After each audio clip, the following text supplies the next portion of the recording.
திமுகவுக்கும் விசிகாவுக்குமான அந்த போக்கு வந்து இந்த அமைச்சரவையில் இடம்பெற்றது தான் அவங்களுக்கு பிரச்சனை ஆயிருச்சா அப்படிங்கிற ஒரு கேள்வி. வன்னிய அரசு வந்து என்னப்பா நம்மளோட சும்மா உட்கார்ந்துருப்பேன் அந்த தம்பி அவன் அமைச்சரா அப்படின்ற தகன்னு அவங்களுக்கு எரியும் ஒரு கூட்டணி விட்டு வெளியே வந்து கூட பிரச்சனை இல்லைங்க. எப்ப போய் வன்னிய அரசு போய் வந்து ஒரு அமைச்சரானார்ல தாங்க முடியல. திமுகவோட வெற்றிக்கு விசிகா கூட இருந்ததுதான். ஆமா, இப்ப வேணா சேலஞ்ச் பண்றேன். அடுத்து வருவாங்களா இப்ப தேர்தல் எப்படி சந்திப்பாங்களே, டெபாசிட் கிடைக்காதுங்க ஒரு இடத்துலயும். நான் தான் சொல்றேங்க, நானே தலைவர சொன்னேன், அண்ணே திமுக காரங்க நமக்கு ஒத்து வர மாட்டாங்க, சாதி வரி பிடிச்சவங்க, எங்க பார்த்தாலும் இவங்க சாதி வரியா தான் தெரிவாங்க. இன்னைக்கு வந்து ட்விட்டர் போடுறாருல, யாரு ராஜாவா, ராஜானாலே இப்படிதான் போறது. ஒரு ராஜா லூசு ராஜா ஒன்று இருக்கு ரைட்டா. ராஜா பேர் வச்சனால இவர் லூசா இருப்பான்றதே எனக்கு பெரிய ஆச்சரியமா இருக்கு. தளபதி ஸ்டாலின் அவர்களும் உதயநிதி ஸ்டாலின் அவர்களும் வாயை திறந்து சொல்லணும், இல்லைங்க அந்த ட்விட்டர் போட்டதுக்கு எங்களுக்கு சம்பந்தம் இல்லைன்னு. இல்லைன்னா அவர்கள் கூட சொன்னாங்க, நாங்க அமைச்சரவையில பங்கு பெறுறத நாங்க இன்ஃபார்ம் பண்ணாம வந்துட்டோம் அப்படின்ட்டு. அதையும் இன்ஃபார்ம் பண்ணிருக்கலாம்ல, நீங்க தான் வந்து வெளியேற போறோங்கிறத இன்ஃபார்ம் பண்ணிட்டு வந்திருக்கீங்க. ஆமா, நாளைக்கு நாங்க சோறு சாப்பிட போறவங்களை சொல்லிட்டு சாப்பிடணும், பாத்ரூம் போக போறவங்களை சொல்லிட்டு வரணும். ஏங்க அவங்களோட கூட்டம் இருந்தனால எங்களால் அவர்களால் எங்களுக்கும் லாபம். எங்க தலைவர்கிட்ட நான் இருக்கும்போதே 3 முறை பேசினார் விஜய் நேரடியாக பேசி, அண்ணே நான் உங்க கோட்பாடுகளை உள்வாங்கினா வரனே, நீங்க தப்பா எடுக்க வேணாம், நீங்க அமைச்சர் ஆனீங்கன்னா எனக்கு வந்து ரொம்ப மகிழ்ச்சினே, ஆனா திருச்சியில் நீங்க நில்லுங்க, நீங்க அமைச்சராகுன்னு சொல்லி நான் தான் சொல்றேன், ஓப்பனா சொல்றேன், நான் பக்கத்துல இருக்கிறேன். 8 பேருக்கு வந்து தலித்தில் கொடுத்துருக்காரு. நானே மிரண்டு போயிட்டேங்க. இதே சனாதனத்தை உடைக்கிறது. நீங்கள் ஒடுக்கப்பட்ட சமூகத்தில் இருக்கிறீர்கள், ஆனாலும் நீங்கள் உயர்கல்வி அமைச்சராக இருங்கள், நீங்கள் கல்வித்துறை அமைச்சராக இருங்கள். எவ்வளவு பெரிய விஷயம்ங்க, இதெல்லாம் வரலாறுங்க. 8 பேருக்கு வந்து அமைச்சர் பதவி கொடுத்திருக்கிறாரு விஜய் அவர்கள். அப்ப இது சனாதன ஒழிப்பா, இல்ல அப்பனுக்கு பிறகு மயந்தே வரணும்னு சொல்றது சனாதன ஒழிப்பா? நியூஸின் நேயர்களுக்கு வணக்கம். இன்றைக்கு நேர்காணல்ல நம்ம கூட இணைஞ்சிருக்காங்க விசிகா இளைஞர் அணி செயலாளர் திரு சங்க தமிழன் அவர்கள். நிறைய கேள்விகள் கேட்க போறோம், வாங்க பேசலாம். வணக்கம் சார். வணக்கம். அதாவது விடுதலை சிறுத்தைகள் அப்படின்னு வரும்போது அமைச்சரவையில பங்கு பெற்றதுல இருந்து நிறைய அந்த மோதல்கள் திமுகவுக்கும் விசிகாவுக்கும் இடையில, அதாவது வெறும் வார்த்தை மோதல்கள் அப்படிங்கிறதையும் தாண்டி கலவரம்லாம் வர அளவுக்கு ஆயிடுச்சு. அப்படிங்கும்போது அப்போது திமுகவுக்கும் விசிகாவுக்குமான அந்த போக்கு வந்து இந்த அமைச்சரவையில் இடம்பெற்றது தான் அவங்களுக்கு பிரச்சனை ஆயிடுச்சா அப்படிங்கிற ஒரு கேள்வி. அதாவது நீங்கள் சில ஊரெல்லாம் பார்த்துருப்பீங்களா, பக்கத்து வீட்டில் வந்து யாராவது ரொம்ப ஏழ்மையாக இருக்கிறவங்க திடீர்னு நல்ல ஒரு பொருளாதார வலிமை அடைஞ்சோம்னா அந்த இன்னொருத்த வீட்டுக்காரனு பிடிக்காது. பார்த்துருவீங்களா ஊரில் கிராமங்களில் நார்மலாக இரசல் புரசலாக பேசுவாங்க, சும்மா வம்புக்கு இழுப்பாங்க. அது மாதிரி அது வந்து அங்கங்கே கிராமங்களில் நடக்கலாம். ஆனால் இன்றைக்கி எவ்வளவோ வந்து டெவலப் ஆகிருச்சு. நாங்கள் பெரியாரை படித்தோம்ன்றாங்க, அம்பேத்கரை படித்தோம்னு சொல்லிவிட்டு நாங்கள் ஒரு கூட்டணியில் இருந்தோம். அந்த கூட்டணியில் இருந்ததால் எங்களுக்கு லாபம், அவங்களுக்கு லாபம். நாங்கள் இருந்தனால இப்போ 2 சீட்டு வாங்கியிருக்கிறோம். ஒருவேளை வந்து நாங்கள் இல்லாமல் போயிருந்தோம்னா அந்த போய்ட்டு அவங்க முட்டை தான் வாங்கியிருப்பாங்க, ஒரு சீட்டு கூட ஜெயிச்சிருக்க முடியாது. அது நீங்கள் தொடர்ச்சியாக சொல்கிறீங்க, அதாவது திமுகவோட வெற்றிக்கு விசிகா கூட இருந்தது தான். ஆமாம், இப்போ வேணா சேலஞ்சு பண்ணுறேன், அடுத்து வருவாங்களா இப்போ தேர்தல் எப்படி சந்திப்பாங்களே, நீ ஒன்றா தேர்தலில் பாருங்கள். டெபாசிட் கிடைக்காதுங்க ஒரு இடத்துலையும். நான் தான் சொல்கிறேங்க, விடுதலை சிறுத்தைகள் ஓட்டு மூலமாகத்தான் அவர்கள் கொஞ்சமாவது வந்து மக்களும் சென்றார்கள். என்றைக்கு விடுதலை சிறுத்தைகள் நீ வேண்டாம் நாங்கள் வெளியில் வந்துட்டோம் என்னமோ சொல்லிட்டு இன்னொரு ஓப்பனாக நாங்கள் இவங்களோட சேர்ந்தனாலே எங்களுக்கு 2 சீட்டு, நாங்கள் மட்டும் 5 முனை போட்டியாக தனியாக இருந்தாலும் கூட நாங்கள் 10 சீட்டு ஜெயிச்சிருப்போம். அந்த முடிவை ஏன் வந்து அதுக்கப்புறம் அதுக்கு பல காரணங்கள் இருக்குது. நானே எங்கள் தலைவரை சொன்னேன், அண்ணே திமுக காரங்க நமக்கு ஒத்து வர மாட்டாங்க, சாதி வரி பிடிச்சவங்க, எங்கே பார்த்தாலும் இவங்க சாதி வரியாக தான் தெரிவாங்க. ஸ்டாலின் ஓகே, உதயநிதி ஸ்டாலின் ஓகே, ஆனால் அவர் 2ஆம் கட்ட தலைவர், நீங்கள் பார்த்துருப்பீங்க என் பேட்டியை, நான் ஓப்பனாக பேசியிருப்பேன். 2ஆம் கட்ட தலைவர் பூரா சாதி வெறி பிடிச்சி திடுறாங்க, நம்ம அவங்களோட கூட்டணி வைக்கல எந்த லாபமும் இல்லை. ஒன்று நம்ம விஜய்கிட்ட போகலாம், இல்லை முடியலையா விஜயும் வேண்டாம் அப்படின்னா நம்ம 5 முனை போட்டியாக தனியாக நிற்போம்னே நான் உயிரிழக்குள்ளே பேசியிருக்கிறேன். ஏன் நான் யூடியூப்லேயே பேசியிருக்கிறேன். அப்போ எங்கள் தலைவர் கூப்பிட்டு எல்லாம் வான் பண்ணாரே, ஒரு கூட்டம் இருந்துட்டு கவுத்து விட்றாங்கப்பா, கொஞ்சம் அடக்கி வாசிப்பா தேர்தல் வரைக்கும். நான் அப்புறம் கொஞ்சம் அமைதியாகிட்டேன். ஏன் இதை நான் எப்படி கணிச்சேன்னா, இன்றைக்கி வந்து ட்விட்டர் போடுறாருல, யார் ராஜாவா, ராஜானாலே இப்படி தான் போகிறது. ஒரு ராஜா இருக்கு, லூசு ராஜா ஒன்று இருக்குது ரைட்டா. ராஜா பேர் வச்சனால இவர் லூஸாக இருப்பான்றதே எனக்கு பெரிய ஆச்சரியமாக இருக்குது. நான் கேட்குற நேர்மையாக பதில் சொல்லணும். நீங்கள் வந்து பல சேனலில் வேலை பார்த்தீங்கன்னு இப்போ சொன்னீங்க இன்டர்வியூ எடுக்கிறதுக்கு முன்னாடி. நான் கேட்குற கேள்விக்கு நீங்கள் கரெக்டாக பதில் சொல்லணும். இந்த ராஜா இருக்காரு, லூசு ராஜா இல்லை, இந்த ராஜா ரைட்டா. நான் அந்த ராஜாவை சொல்லலை. இந்த ராஜா வந்து இது வரைக்கும் ஏதாவது ஒரு ஆணவ படுகொலை நடந்துருச்சுன்னா அந்த ஆணவ படுகொலைக்காக ஒரு ட்விட்டர் போட்டிருக்காரா? இல்லை. சரி, அதை கூட விடுங்க. இவங்க வந்து திமுக ஆட்சி, அதனால இவங்க இப்படி பேச மாட்டாங்க. அதிமுக ஆட்சியில பன்னியே சுடுற மாதிரி சுட்டு பரம்பக்குடியில சில பேருக்கு நெருக்கடி கொடுத்தாங்க. ஞாபகம் இருக்கா? பரம்பக்குடியில. அப்ப இதுக்கு ட்விட்டர் போட்டாரா அவரு? சரி, அது கூட விடுங்க. அது கூட பரம்பக்குடியில வந்து அருந்ததி, அதாவது அருந்ததி இல்ல. அவங்க வந்து பல்லர் சமூகத்தை சார்ந்தவர்கள். இவர் பறையர் தானே. அதில கூட ட்விட்டர் போடணும்னு நெனச்சுக்குருவோம். சரி, 2 சாதியுமே வேணாமுங்க. நம்ம அதுவும் பழைய ஆட்சி தான். யாரு? எடப்பாடி ஆட்சியில நம்ம தூத்துக்குடியில அங்க அந்த போராளிகள பூரா சுட்டாங்கல்ல. அதுக்கு ஒரு ட்விட்டர் போட்டாரா? சரி, அத கூட விடுங்கங்க. இவர் ஒரு சாதி பாசத்தோடயாவது இருந்திருந்தாலும் கூட இன்னைக்கு ஒரு நல்ல பேர் கிடைச்சிருக்கும். ஒரு எடுத்துக்காட்டுக்கு நம்ம சொல்லுவோம். நம்ம தர்மபுரியில ஒரு ஊரையே போய் தாக்குனாங்க. ஞாபகம் இருக்கா? அதுவும் ஜெயலலிதா அம்மா பீரியட் நினைக்கிறேன். ஊரையே தாக்குனாங்க. ம். மரக்காணத்துல தீ வச்சு எரிச்சாங்க குடிசையெல்லாம். அதுக்கு ஒரு ட்விட்டர் போட்டாரா? சொல்லுங்க நெறியாளர் அவர்களே. சரி, அதை கூட விட்டுருவோம். இங்க ஆம்ஸ்ட்ராங்ன்ற ஒரு போராளி. அவர் இந்த சமூகத்தை நீ என்ன சமூகமோ அதே சமூகம் தான் அவரு. அவர் வந்து ஒரு தலித்து மக்களுக்காக விடுதலைக்காக போராடினாரு. அவரை படுகொலை பண்றாங்க. உங்க கட்சிக்காரன் பண்ணானா இல்ல உங்க ஆட்சியில பண்ணாங்களா அதை விடுவோம். சரி, அந்த ஒரு எண்ணத்துக்காக அங்க போயிட்டு ஒரு போட்டோவை எடுத்து வீர வணக்கம் செலுத்தி ஒரு ட்விட்டர் போட்டாயா? சரி, அதையும் கூட விட்டுருவோம். அது கூட ஆம்ஸ்ட்ராங் உங்களுக்கு பிடிக்காது.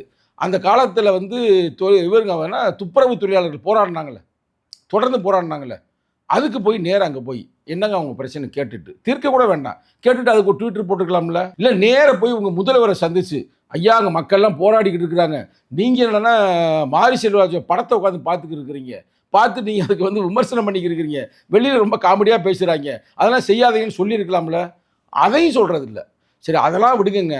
எங்க ஊருக்கு மதுரை மாவட்டம் மேலூர்ல மேலாவளவுல இவங்க கட்சிக்காரங்க, திமுக காரங்க தான் அந்த போராளி. அவர் இறந்து போனாரு. போராளி இருக்காரு முருகேசன், திராவிட முன்னேற்ற கழகத்தை சார்ந்தவர். அவரை போய் வந்து அவர் வந்து ஊராட்சி மன்ற தேர்தலில் உட்கார்ந்து வெற்றி பெற்று உட்கார்ந்தனால தலை வெட்டிவிட்டாங்க. என்ன சொல்லி தலை வெட்டினாங்க? அதாவது அந்த காலகட்டத்தில் வந்து ஜனாதிபதியாக கூட ஒரு பறையர் வரலாம். ஆனால் இங்கே இருக்கிற ஊராட்சி மன்ற தேர்வு நாங்கள் உட்கார்ந்த சேரில் நீ உட்காரக்கூடாதுன்னு சொல்லி 1க்கு 6, 7 பேரை போட்டு தள்ளினாங்க. அப்போ நாங்கள் தான் போய் போராடினோம். விடுதலை சிறுத்தை யார்? திமுக காரனுக்காக. அவர் தலித்து தான். நாங்கள் போராடினோம். நீ உண்மையான திமுக காரனாக இருந்தால், நீ உண்மையான ஒரு பறையனாக இருந்தால், நீ நேராக அங்கே போய் அந்த தம்பிகளுக்கு வீர வணக்கம் 6, 7 பேருக்கு வீர வணக்கம் செலுத்திட்டு நீ வந்து ட்விட்டர் போட்டிருந்தீங்கன்னா இன்னைக்கு நீ ட்விட்டர் போடுறதுல கரெக்ட் இருக்கு. அப்போ இவர் எப்போ ட்விட்டர் போடுறாருன்னா விடுதலை சிறுத்தைகளுடைய வளர்ச்சியில் அவை கனவுல கூட பார்த்துருக்க மாட்டாங்க. வண்டி அரசு வந்து என்னப்பா நம்மளோட சும்மா உட்காந்துருப்பேன் அந்த தம்பி, அவன் அமைச்சரா அப்படின்ற தகன்னு அவங்களுக்கு எரியும். ஒரு படத்தில் ரஜினியா சொல்லுவாருங்க, நல்ல படங்க, நான் கூட பார்த்தேங்க. இப்போ ரஞ்சித் படம், எவனாவது கோட்டு சூட்டு மாட்டினா காலு மேலே காலு போட்டா ஏன்டா அப்படி உங்களுக்கு எரியுது சாவுங்கன்னு வாயிலே சுடுவார். பார்த்தீங்கன்னா அந்த படம், அது எந்த படம் தெரியல, ஞாபகம் இல்லை. Rajinikanth, super star Rajinikanth. அது மாதிரி உங்களெல்லாம் எரியுதா தம்பி? தெரியாமல் தான் நான் கேட்குறேன். அது இப்போ ராஜா அப்படின்னாலே இப்போ எப்படி ஆகி போச்சுன்னா, ஒரு ராஜானா அது லூசுத்தனமாக பேசுகிற ராஜா. இந்த ராஜா அப்படின்னாலே இவர் வந்து தலித்துகளுக்கு விரோதமாக செயல்படுறவர் அப்படின்னு ஆயிடுச்சு. ஒரு காலத்தில் இந்த ராஜா பற்றி என்ன தெரியும்? ராஜா அப்படின்னாலே கனிமொழின்பாங்க. அது என்னன்ற நான் தவறாக சொல்லலை. ஏன்னா 2 பேரும் சிறைச்சாலைக்கு ஒன்றா போனாங்க, ஒரே சிறைச்சாலையில் இருந்தாங்க அப்படின்றக்காக கூட அவங்க பேசினாங்க. நான் பெண்ணை தவறாக கொச்சப்படுத்தலை, வேற எதுவும் தப்பாக எடுக்காதீங்க. அப்போ அது மாதிரி இவர் வந்து இந்தியா நாட்டிலேயே பெரிய குற்றம் சுமத்தப்பட்டு சிறைச்சாலைக்கு சென்றார். அப்புறம் அவரே வாதாடி அதுலேருந்து வெளியில் வந்தார். அது ஒன்றும் நம்ம தவறாக சொல்லலை. ஆனால் இப்போ வெளியில் வந்த பிறகு நீ யார்? நீ ஒரு ஒடுக்கப்பட்ட சமூகத்தை சார்ந்தவர். ஏன்னா அவங்க குடும்பத்தில் இருக்கிற எல்லா பேரும் எனக்கு நல்ல பழக்கம். இந்த ஒருத்தர் மட்டும் தான் அப்படி இருக்கிறாரு. அது என்னன்னே தெரியல. ஒருவேளை அந்த அண்ணன் வந்து உண்மையிலேயே அப்படியா, இல்லை இவரை வந்து அந்த தளபதி ஸ்டாலின்லாம் அப்படி சொல்ல மாட்டார் நினைக்கிறேன். அவர் போட சொல்லியிருப்பாரா, இல்லை உதயநிதி ஸ்டாலின் போட சொல்லியிருப்பாரு, எனக்கு தெரியல. அதனால் தயவு செய்து தளபதி ஸ்டாலின் அவர்களும் உதயநிதி ஸ்டாலின் அவர்களும் வாயை திறந்து சொல்லணும், இல்லைங்க அந்த ட்விட்டர் போட்டதுக்கு எங்களுக்கு சம்மந்தம் இல்லைன்னு. இல்லைன்னா நீங்கள் சேரி பக்கிட்டு உள்ளே போக முடியாது. நான் ஓப்பனாக சொல்கிறேன். நான் விடுதலை சிறுத்தையோட இளைஞரை நீ ஃபோன் பண்ணி சொன்னால் போதும், டே சேரியில் இருக்கிற திமுக காரனை பூரா அடித்து விரட்டுறான்னு விரட்டிடுவாங்க. பட் எங்கள் தலைவர் வந்து அமைதியாக இருக்க சொல்லியிருக்காரு. நாங்கள் வன்முறையில் எங்களுக்கு நம்பிக்கை இல்லை. இன்றைக்கி கூட அந்த தகராறு கூட எப்படி நினச்சி பாருங்க. இவர் ஏற்கனவே எங்கள் தலைவரை வந்து சாதி தலைவர்னு சொன்னாருங்க. நான் இருக்கா ஒரு சேனலில் உங்களை மாதிரி ஒரு பெண்மங்கள்கிட்ட தான் பேட்டி கொடுக்குறாப்புல. ஆனால் அதுக்காக வந்து அதே இடத்துல நாங்கள் ஆர்ப்பாட்டம் பண்ண குன்னத்தில் எங்கள் அன்பானந்தம்ன்றதே மாவட்ட செயலர். அப்போலாம் அவங்க ஒன்றும் சொல்லலை. ஏன்னா நாங்கள் கூட்டணியில் இருந்தோமா, ஒன்றுமே சொல்லலை. ஆனால் நாங்கள் கூட்டணி விட்டு வெளியே வந்து கூட எங்களுக்கு பிரச்சனை இல்லைங்க. எப்போ போய் வன்னியரசு போய் வந்து ஒரு அமைச்சரானார்ல, தாங்க முடியல. திருமாவளவன் அவர்கள் கூட சொன்னாங்க, நாங்க அமைச்சரவையில பங்கு பெறுறத நாங்க இன்ஃபார்ம் பண்ணாம வந்துட்டோம் அப்படின்ட்டு. அதையும் இன்ஃபார்ம் பண்ணியிருக்கலாம்ல. நீங்க தான் வந்து வெளியேற போறோங்கிறத இன்ஃபார்ம் பண்ணிட்டு வந்திருக்கிறீங்க. அப்ப ஆமாம், அதை விட நாளைக்கு நாங்கள் inform சோறு சாப்பிட போகிறோம் இவங்களை சொல்லிட்டு சாப்பிட்ணு, நாளைக்கு நாங்கள் வந்து நாங்கள் நல்லா இருக்காது, நாங்கள் பாத்ரூம் போக போகிறோம் இவங்களை சொல்லிட்டு வரணும்.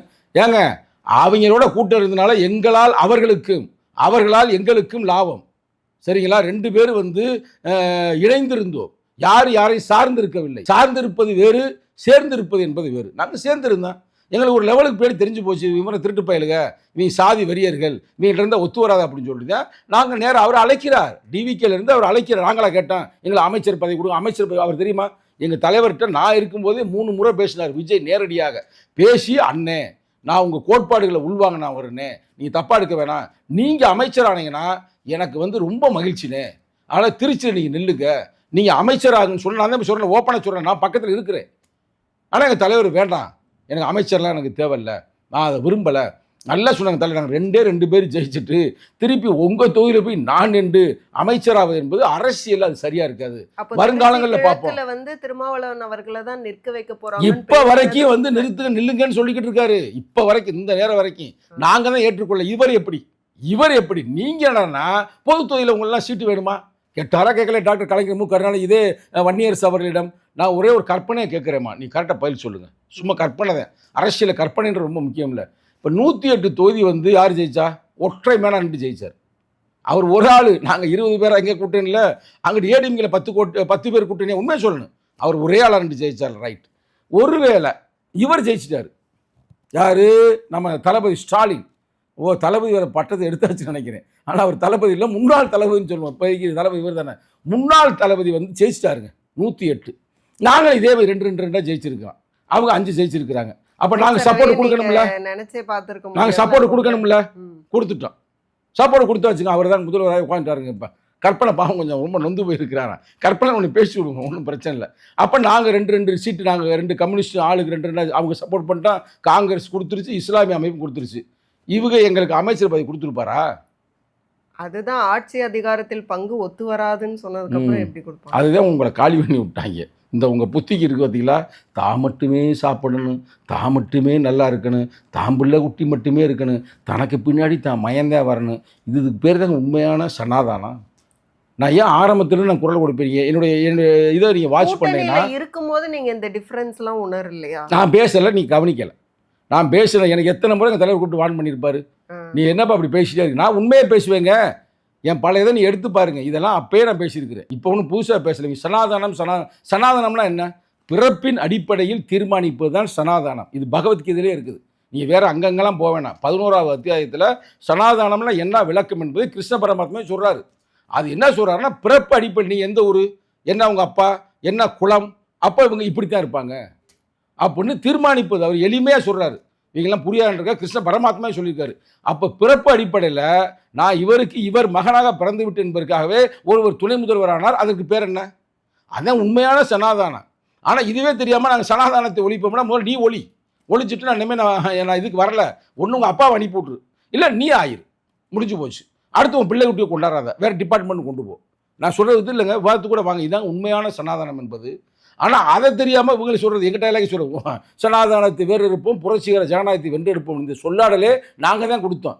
ஆனால் எங்கள் தலைவர் அந்த நேரத்தில் ஜனநாயக ரீதியாக அமைதியாக இருந்தார். அவ்வளோதான், ஒன்றும் பிரச்சனை இல்லை. இன்றைக்கி ஒரு காலகட்டம் வரும்பொழுது அவர்கள் அழைக்கிறார்கள். எங்கள் தலைவருக்கு உடன்பாடே இல்லை மந்திரி சபையில் தலையிடுறதுக்கு. ஏன் தனிப்பட்ட முறையில் எனக்கு கூட இல்லை. ஆனால் அவர் வந்து கேட்குறாரு, உங்கள் 2 எம்எல்ஏல நீங்கள் யாருக்காவது ஒரு ஆளுக்கு வாங்கிக்கிறங்க, அதே மாதிரி யார் இஸ்லாமிய அமைப்பில் வாங்கிக்கிறங்க. அவங்க ப்ரெஷரை கொடுக்குறாங்க.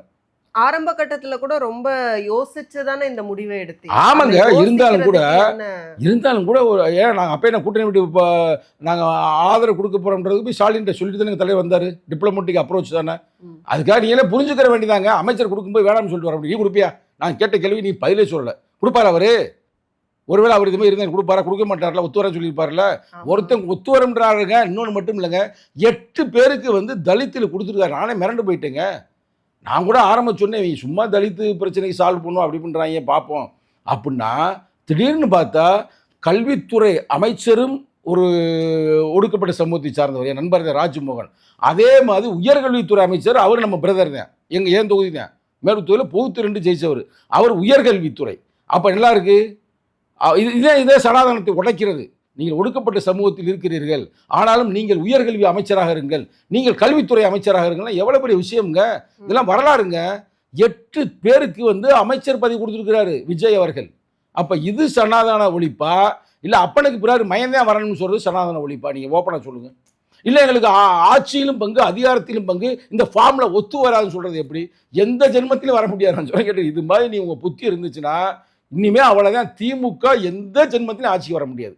அவங்க திருப்பி மீட்டிங்கை போட்டு நாங்களும் ஆட்சியில் பங்கு அதிகாரத்தில் பங்கு நாங்கள் கொடுப்போம்னு சொன்னால் ஒருவேளை வருங்காலங்களில் வருவதற்கு வாய்ப்பு இருக்கிறது. இப்போவுமே விசிகால ஒரு குரூப், ஒரு பிரிவினர் வந்து திமுகவில் போய் ஜாயின் பண்ணலான்னு இருக்கிறாங்கன்னு சொல்லி தகவல் வருது. அன்னைக்கு தான் எங்களுக்கு நல்ல காலம். விடுதலை சிறுத்தைன்னு பட்டம் போட்டிருக்க பார்த்தீங்களா, அந்த விடுதலை அன்னைக்கு தான் நடக்கும். உண்மையான விடுதலை. இது மாதிரி சில தருதலைகள் இருக்குது, நான் இல்லைன்னு சொல்லலை, யாரும் நான் பேர் சொல்ல விரும்பலை. அவங்க வந்து எப்படின்னா திருப்பி தலைவர் பேசக்கூடாது என்னை வார்ன் பண்ணியிருக்காரு, இருந்தால் நீங்கள் பேச வைக்கிற சூழ்நிலை கொண்டு வர்றீங்க, ரைட்டா?